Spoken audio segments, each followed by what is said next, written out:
Good morning, students. This is Shubham Kumar Panchal from Gurukulam Public School. How are you? I hope you all will be fine. In today's video, we will discuss about tornado and what precaution we should must take to keep ourselves safe from a cyclone or a tornado. So, let's start the chapter. A cyclone is known by different names in different parts of the world. यानी एक cyclone को संसार के अलग अलग भागों में अलग अलग नामों से जाना जाता है। It is called a hurricane in the American continent. यानी अमेरिकन महाद्वीप में इसे हरिकेन के नाम से जाना जाता है। इन Philippines and Japan it is called a typhoon. Philippine और जापान में इसको क्या कहा जाता है? टाइफून।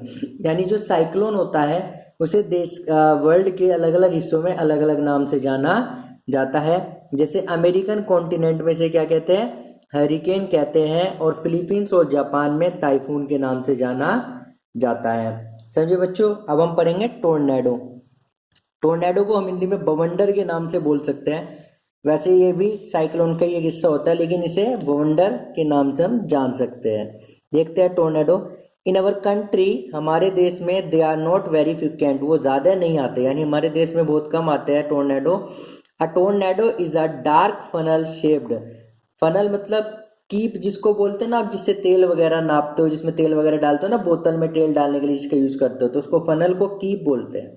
ठीक है, तो एक डार्क फनल की तरह, यानी अंधेरे से कीप की तरह दिखता है। शेप्ड फनल की शेप का रहता है। क्लाउड बादल, यानी एक काला साफ फनल के आकार का बादल होता है। That reaches from the sky to the ground, जो आसमान से जमीन तक होता है। Most of tornadoes are weak, ज्यादातर टोर्नेडो कैसे होते हैं? वीक यानी कमजोर होते हैं। अ वायलेंट टोर्नेडो, एक हिंसक टोर्नेडो कैन ट्रेवल, चल सकता है, at speed of about 300 kilometre per hour. यानी एक वायलेंट टोर्नेडो की स्पीड जो है वो 300 किलोमीटर पर आवर हो सकती है। टोर्नेडोज में form with in cyclone, tornado जो होते हैं वो कहाँ पर बनते हैं? साइक्लोन के अंदर बनते हैं। ठीक है, तो टोर्नेडो के बारे में आपने पढ़ा कि टोर्नेडोज जो होते हैं वो हमारे देश में ज्यादा नहीं आते। ठीक है, टोर्नेडो क्या होता है? एक काले से, यानी काले रंग के फनल के आकार के बादल की तरह होता है, जो आसमान से जमीन तक पहुंचता है। ठीक है, टोर्नेडो जो होते हैं वीक होते हैं, और ये लगभग, एक वायलेंट टोर्नेडो जो होता है, हिंसक टोर्नेडो जो होता है, वो 300 किलोमीटर पर आवर की स्पीड से चल सकता है। और टोर्नेडो जो होते हैं ये साइक्लोन के अंदर बनते हैं। The whole coast line of India is vulnerable to cyclone. The whole coast line, whole मतलब पूरी, कोस्ट लाइन मतलब तटवर्ती रेखा, यानी जो समुद्र के किनारे के इलाके हैं। ऑफ इंडिया, भारत की, इज वल्नरेबल यानी नुकसान पहुंच सकती है टू साइक्लोन, चक्रवातों से। यानी हमारे भारत की जितने भी कोस्ट लाइन एरियाज हैं वहां पर साइक्लोन के आने का खतरा बना रहता है। पार्टिकुलरली द ईस्ट कोस्ट, विशेषकर जो पूर्वी तट है, ईस्ट कोस्ट मतलब जो पूर्वी तट है। The west coast of India is less vulnerable to cyclonic storm, जो वेस्ट कोस्ट है वहां पर साइक्लोन के आने का कम खतरा रहता है। Both in terms of intensity, यानी वहां पर अगर साइक्लोन आ भी गया तो उसकी तीव्रता कम होगी, एंड फ्रिक्वेंसी यानी आने की दर भी कम होगी। यानी एक तो वहाँ साइक्लोन कम आता है, और आता भी है तो उसको इतना ताकतवर नहीं होता, जबकि ईस्ट कोस्ट में साइक्लोन के आने की संभावना ज़्यादा रहती है, और ज़्यादा ताकतवर साइक्लोन के आने की संभावना रहती है। तो बच्चों आपने पढ़ा कि हमारी जो इंडिया की पूरी कोस्ट लाइन है, यानी जो तटवर्ती इलाके हैं, जो समुद्र के किनारे के इलाके हैं, वहां पर साइक्लोन के आने का खतरा बना रहता है। लेकिन सबसे ज्यादा खतरा कहाँ पर रहता है? ईस्ट कोस्ट पे रहता है। ठीक है, जबकि वेस्ट कोस्ट पर साइक्लोन के आने का खतरा रहता है, और वहां पर साइक्लोन भी ज्यादा शक्तिशाली नहीं आते। समझे बच्चों इतनी बात? अब देखते हैं, यहाँ पर पढ़ते हैं। The diameter of a tornado can be as small as a metre, यानी डायमीटर यानी गोलाई टोर्नेडो की 1 मीटर तक की भी हो सकती है, यानी इतनी छोटी भी हो सकती है जैसे 1 metre. And a large as a kilometre, और 1 किलोमीटर जितना बड़ा भी हो सकता है वो, और इवन वाइडर, या और बड़ा हो सकता है। The funnel of tornado, tornado का जो फनल होता है, यानी जो कीप होता है, सक्स यानी खींचता है, डस्ट धूल को, डेब्रिस कंकड़ पत्थर को, and everything near it at the base, और इसकी बेस पर यानी आधार पर, यानी निचले हिस्से पर जो भी चीज होती है ये उसको खींच लेता है।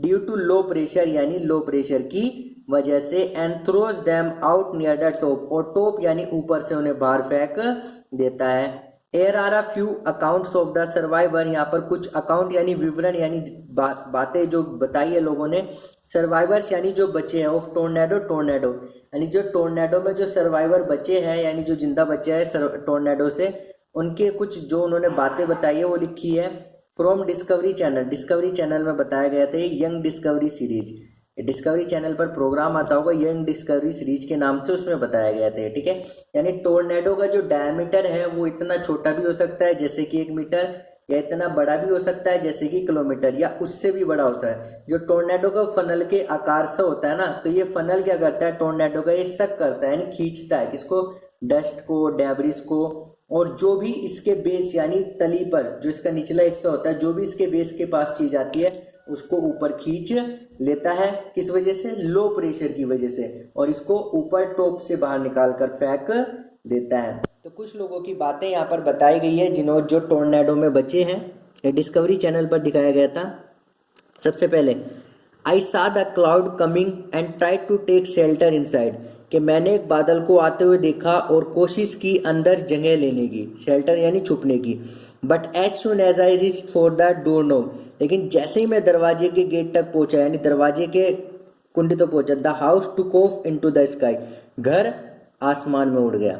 आई was not hurt at all, मुझे कोई हानि नहीं हुई, मुझे कोई चोट नहीं लगी। ठीक है, यानी एक व्यक्ति ने बताया कि उसने एकदम से जैसे ही बादल को आते देखा तो उसने अपने घर में जाने की कोशिश की, और जैसे ही जितनी जल्दी वो अपने घर के पास पहुंचा तो उसका घर आसमान में उड़ गया, उसको चोट नहीं लगी, वो बच गया। लेकिन दूसरी कोई बता रहा है, after the storm we had to clean the debris from the wheat field, कि स्टॉर्म यानी तूफान के बाद हमें क्लीन साफ करनी पड़ी डेब्रिस यानी कंकड़ पत्थर, फ्रॉम द व्हीट फील्ड गेहूं के खेत से। We picked up splinter board जो होते हैं हमें कुचले हुए, स्प्लिंटर मतलब कुचले हुए बोर्ड मिले, एंड ट्री ब्रांचेस और पेड़ों की टहनियाँ, as well as dead chickens और मरे हुए चिकन्स यानी मुर्गे वगैरह होते हैं मिले, with their feathers blown off, जिनके पंख उड़ गए थे, and rabbit look like they had been skin, और ऐसे मरे हुए रैबिट यानी खरगोश मिले, ऐसा लग रहा था देख करके उनकी खाल को उतार लिया गया है। यानी किसी दूसरे व्यक्ति ने बताया कि स्टॉर्म यानी तूफान के बाद हमें अपने गेहूं के खेत से कंकड़ पत्थर साफ करने थे, तो हमने वहां से कुचले हुए बोर्ड उठाए, ठीक है, पेड़ों की टहनियाँ उठाई, और साथ में मरे हुए हमें वहां पर चिकन और खरगोश भी मिले। चिकन ऐसे लग रहे थे जैसे उनके पंख उड़ गए थे यानी उनके पंख उड़ चुके थे, और खरगोश बिल्कुल ऐसे लग रहे थे जैसे उनकी खाल उतार ली गई हो। A tornado shelter is a room situated deep inside और अंडरग्राउंड हैविंग नो विंडोज, यानी अगर टोर्नेडो आ रहा है तो उसमें आप शेल्टर कहाँ ले सकते हो यानी कहाँ छुप सकते हो, एक ऐसे रूम कमरे में जो गहराई में हो और अंडरग्राउंड या जमीन के नीचे हो, हैविंग नो विंडो जिसमें कोई खिड़की ना हो। ठीक है, यानी अगर टोर्नेडो आ रहा है तो आप ऐसी जगह जाकर छुप सकते हो, एक कमरे में जो जमीन के नीचे हो, गहराई में हो, या अंडरग्राउंड जमीन के नीचे बना हो जिसमें कोई खिड़की ना हो। और otherwise it is better to set windows, और ये अच्छा होगा कि आप विंडोज यानी खिड़कियों को बंद कर ले, and take shelter under a table, और किसी टेबल के नीचे छुप जाए, वर्क बेंच यानी जिस पर काम करते हैं ऐसी बेंच के नीचे छुप जाए, where debris can not reach, जहाँ कंकड़ पत्थर ना पहुंचेंगे। One has to go down on knees, यानी एक को अपने नीज यानी घुटनों पर झुक जाना चाहिए, protecting head and neck using arm, अपने सिर और गर्दन को अपने हाथों से बचाते हुए। जैसे देखो ये बच्चा है, ये अपने घुटनों पर बैठ गया ना, ऐसे अपने सिर और अपनी गर्दन को बचा रखा है अपने हाथों की वजह से। ठीक है, तो टोर्नेडो से अगर आपको बचना है तो आप एक ऐसे कमरे में चले जाओ जो गहराई में बना हुआ हो या जमीन के नीचे बना हुआ हो जिसमें कोई खिड़की ना हो, या आप अपने कमरे की खिड़की बंद कर ले और किसी बेंच या टेबल के नीचे जाकर बैठ जाए जिससे डेब्रिस आप तक ना पहुंचे यानी कंकड़ पत्थर आप तक ना पहुंचे। ठीक है, और ज़्यादा अच्छा होगा कि आप अपने घुटनों के बल ऐसे बैठ जाए, ठीक है, और अपने सिर और अपनी गर्दन को अपने हाथों से ऐसे बचा ले। समझे बच्चों? इसके बाद देखते हैं इफेक्टिव सेफ्टी मेजर। इफेक्टिव मतलब प्रभावी, सेफ्टी सुरक्षा, मेजर मापन, प्रभावी सुरक्षा मापन, यानी सुरक्षा के लिए क्या क्या उपाय करने चाहिए।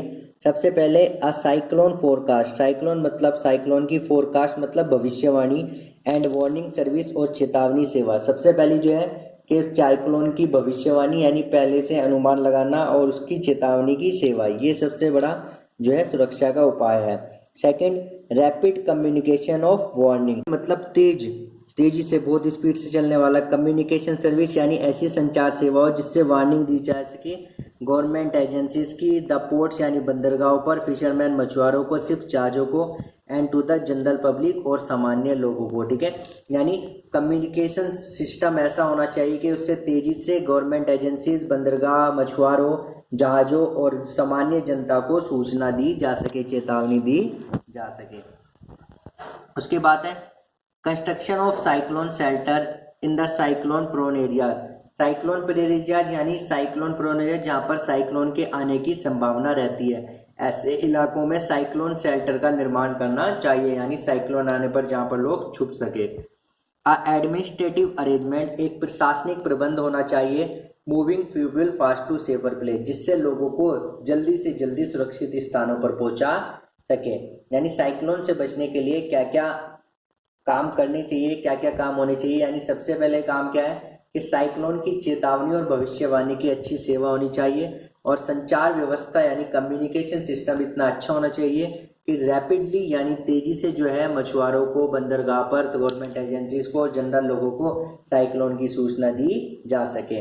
और थर्ड बताया गया है कि जहां पर साइक्लोन के आने की संभावना होती है, ऐसे इलाकों में साइक्लोन शेल्टर यानी साइक्लोन से छुपने की जगह का निर्माण होना चाहिए, और लोगों को सुरक्षित जगह पर पहुंचाने का कोई प्रशासनिक प्रबंध होना चाहिए। समझे बच्चों इतनी बात।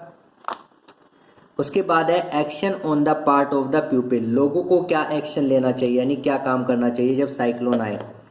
We should not ignore the warning, हमें चेतावनी को इग्नोर यानी नज़रअंदाज नहीं करना चाहिए। ठीक है, अगर कोई चेतावनी आती है इश्यूड जारी की गई बाय द मेट्रोलॉजिकल डिपार्टमेंट यानी मौसम विभाग के द्वारा, थ्रू टीवी, रेडियो, न्यूज़पेपर, यानी टीवी, रेडियो, न्यूज़पेपर, किसी से भी अगर मौसम विभाग के द्वारा वार्निंग दी गई है, चेतावनी दी गई है, तो हमें उसे इग्नोर नहीं करना चाहिए, यानी उसे सीरियस लेना चाहिए।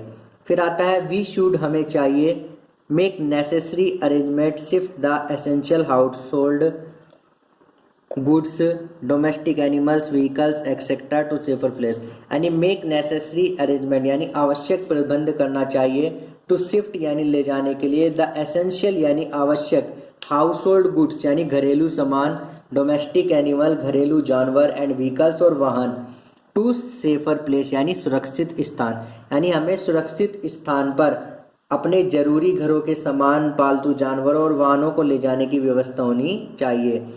Avoid driving on roads through standing water, ठहरे हुए पानी से सड़कों पर ड्राइविंग करने से बचना चाहिए। एट फ्लूड्स में हैव डैमेज द रोड्स, ठीक, क्योंकि फ्लूड्स जो है वो रोड्स को खराब कर सकती है।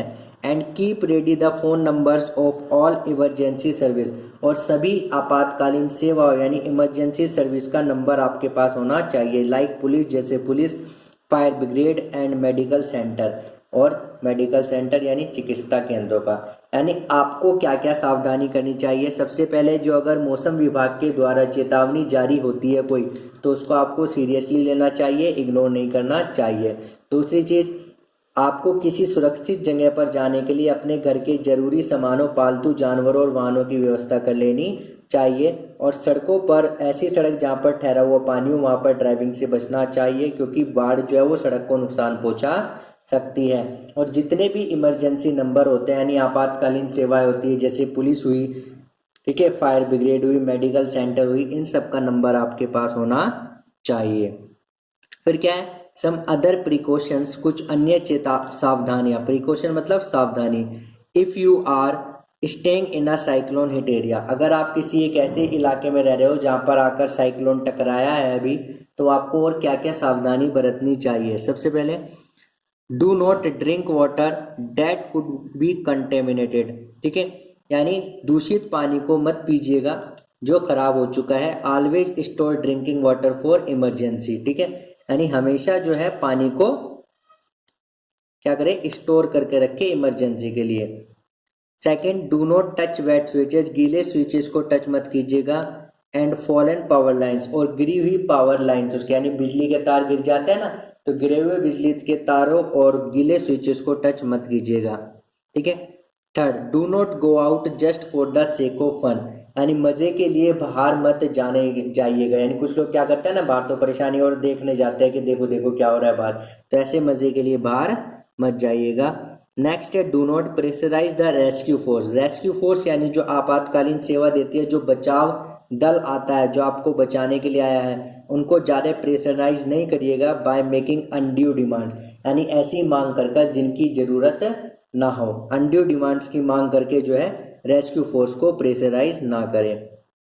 Cooperate and help your neighbours and friends. अपने पड़ोसियों को और अपने दोस्तों की मदद करें और उनका सहयोग करें। ठीक है, तो अगर आप किसी साइक्लोन हिट एरिया में रहते हो तो आपको क्या क्या सावधानी बरतनी चाहिए। सबसे पहले गंदा पानी नहीं पीना चाहिए, हमेशा इमरजेंसी के लिए पानी को स्टोर करके रखना चाहिए। सेकंड, गीले स्विच को टच नहीं करना चाहिए, न ही गिरे हुए बिजली के तारों को छूना चाहिए। थर्ड, मज़े के लिए फालतू में बाहर नहीं निकलना चाहिए। और फोर्थ, कि बिना जिन चीज़ों की जरूरत ना हो ऐसी डिमांड्स कर बचाव दल को नहीं परेशान करना चाहिए, प्रेशराइज नहीं करना चाहिए। और फिफ्थ, अपने पड़ोसियों और मित्रों का सहयोग करना चाहिए। समझे बच्चों इतनी बात? देखते हैं। वी हैव लर्न, हमने पढ़ा that all storms are low pressure system. हमने पढ़ा कि जितने भी तूफान है वो सारे कैसे होते हैं, लो प्रेशर सिस्टम होते हैं, यानी कम दाब वाले तंत्र होते हैं। Wind speed plays an important role in the formation of storm. Wind speed यानी हवा की गति प्लेज निभाती है एन इम्पोर्टेंट रोल, एक महत्वपूर्ण भूमिका, इन द फॉर्मेशन बनने में ऑफ स्टॉर्म, तूफान के। यानी हवा की स्पीड जो है वो तूफान के बनने में एक महत्वपूर्ण भूमिका निभाती है। यानी आपने अभी तक पढ़ा कि जितने भी स्टॉर्म यानी जितने भी तूफान आते हो ये सारे कैसे होते हैं, लो प्रेशर सिस्टम होते हैं। और जो विंड स्पीड होती है ये तूफान के बनने में एक महत्वपूर्ण भूमिका निभाती है। इट इज देयरफॉर, इसलिए important to measure the wind speed, इसलिए हवा की स्पीड नापना जो है वो इम्पोर्टेंट है, महत्वपूर्ण है। The instrument that major the wind speed is called an anemometer, यानी वो इंस्ट्रूमेंट जिससे आप हवा की स्पीड, विंड स्पीड नाप सकते हो उसे क्या कहते हैं, एनेमोमीटर कहते हैं। क्या कहते हैं बच्चों, एनेमोमीटर। यानी जिस इंस्ट्रूमेंट से आप विंड की स्पीड नाप सकते हो उसे एनेमोमीटर कहते हैं। क्या कहते हैं बच्चों, एनेमोमीटर। समझे? तो अगर आपसे कोई पूछे कि हम विंड स्पीड मापने के लिए किस इंस्ट्रूमेंट का यूज करते हैं तो आप क्या जवाब दोगे, एनेमोमीटर। देखो ऐसा होता है एक एनेमोमीटर। समझे बच्चों? इसके बाद आगे देखते हैं। Advance technology has help. Advance यानी आधुनिक टेक्नोलॉजी, तकनीक, हैज हेल्प मदद कर चुकी है, यानी आधुनिक तकनीक जो है हमारी मदद करती है। These days we are better protected, इन दोनों हम अच्छी तरह सुरक्षित हैं। In the early part of the last century, पिछली शताब्दी के शुरुआती भाग में। कोस्टल रेजिडेंट्स यानी समुद्र के किनारे वाले रहने वाले लोग में have had less than a day, उनके पास एक दिन से भी कम होता था, टू प्रिपेयर और इवैक्यूएट या निकलने के लिए, देयर होम्स उनके घरों से, फ्रॉम ऑन ऑनकमिंग साइक्लोन, आने वाले चक्रवात से बचने के लिए। यानी यहाँ पर बताया गया कि आधुनिक तकनीक ने हमारी वैसे मदद की है, तो आजकल के दिनों में हम अच्छी तरह सुरक्षित हैं, लेकिन पिछली शताब्दी के शुरुआती हिस्सों में जो समुद्र किनारे लोग रहते हैं उनके पास एक दिन से भी कम होता था अपने आप को तैयार करने के लिए और अपने घरों से निकलने के लिए, आने वाले साइक्लोन से बचने के लिए। The world today is very different, आजकल का संसार बहुत अलग है। थैंक्स टू, शुक्रिया कीजिएगा, सैटेलाइट उपग्रहों को, एंड राडार और राडारों को। अ साइक्लोन अलर्ट, एक साइक्लोन की चेतावनी, और साइक्लोन वॉच या साइक्लोन पर नजर, इस इश्यूड जारी कर दी जाती है 48 hours in advance of any expected storm, यानी किसी तूफान के आने से पहले लगभग 48 घंटे पहले साइक्लोन अलर्ट कर दिया जाता है। And a cyclone warning is issued 24 hours in advance, और एडवांस में 24 घंटे पहले साइक्लोन की वार्निंग जारी कर दी जाती है। The message is broadcast every hour, हर घंटे जो है मैसेज यानी संदेश प्रसारित किया जाता है, और हाफ आवर या आधे घंटे में when a cyclone is nearest the coast, जब साइक्लोन यानी चक्रवात कोस्ट तट के पास से होता है। Several national and international organisation, कई राष्ट्रीय और अंतर्राष्ट्रीय संगठन कोऑपरेट, सहयोग करते हैं, टू मॉनिटर, निगरानी करने में, the cyclone related disaster, cyclone से आने वाली आपदाओं पर। यानी कई अंतर्राष्ट्रीय और राष्ट्रीय जो संगठन है वो साइक्लोन से आने वाली आपदाओं पर नजर रखने में मदद करते हैं, सहयोग करते हैं। तो यहाँ पर आपने पढ़ा कि आधुनिक तकनीक ने हमारी बहुत मदद की है कि पहले जो होता था लोगों के पास एक दिन से भी कम होता था सुरक्षित जगह पर पहुंचने के लिए, लेकिन अब जो है एडवांस टेक्नोलॉजी से यानी सैटेलाइट और रडार की मदद से साइक्लोन अलर्ट जो है वो 48 आवर्स पहले जारी कर दिया जाता है और साइक्लोन की वार्निंग यानी चेतावनी जो है वो 24 घंटे में एडवांस में जारी कर दी जाती है और हर घंटे में आधा घंटे में मैसेज जो है ब्रॉडकास्ट यानी प्रसारित करते रहते हैं कि कोस्ट के पास साइक्लोन आने वाला है। और कई नेशनल और इंटरनेशनल ऑर्गेनाइजेशन जो है वो साइक्लोन से जितने डिजास्टर यानी आपदाएं हो सकती है उनको उन पर नजर रखने में सहयोग करती है। ठीक है, तो बच्चों आपका ये चैप्टर यहीं पर समाप्त होता है। उम्मीद करता हूँ आपको समझ में आया होगा। कोई भी डाउट है तो आप मुझसे व्हाट्सएप ग्रुप में कंफर्म कर सकते हैं। और आपके स्कूल में आपकी बुक्स अवेलेबल है, जिस बच्चे ने नहीं ली वो तुरंत जाकर स्कूल से बुक प्राप्त कर ले। Thank you everyone.